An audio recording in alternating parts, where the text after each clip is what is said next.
First, we have more data than we ever had before, and that is a game changer in terms of early warnings, including for climate adaptation and the like.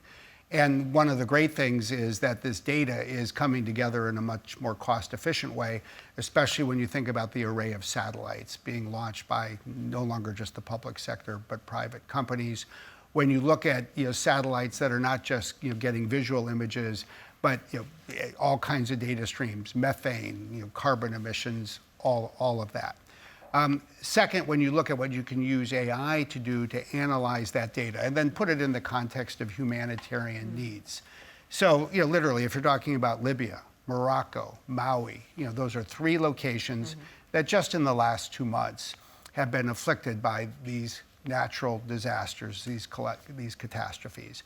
And, we've now perfected the ability within basically 24 hours to identify where have people been rendered homeless. You can actually calculate what percentage of a home has been destroyed. But then it comes to your question. How do you put that data to use to provide the aid that people need? And at the end of the day, it is all about local capability on the ground. And in some ways, I think one of the most fascinating things we've learned is the extraordinary partnership you can build between, say, data and a tech company, with NGOs, with the United Nations system, with USAID, with others.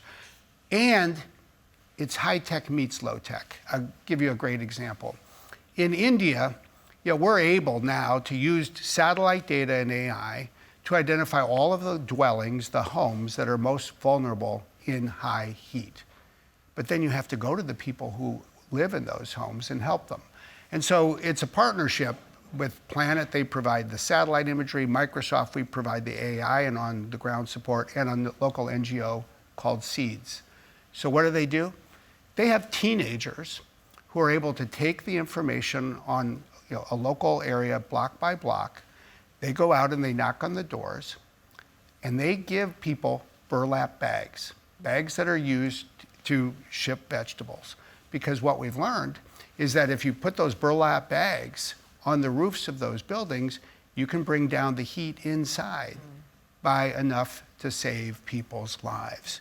And so, we can never forget, in my view, that ultimately it's the combination of artificial intelligence, say, technology, and people on the ground who are resourceful, who know things that those of us on the West Coast would have never figured out.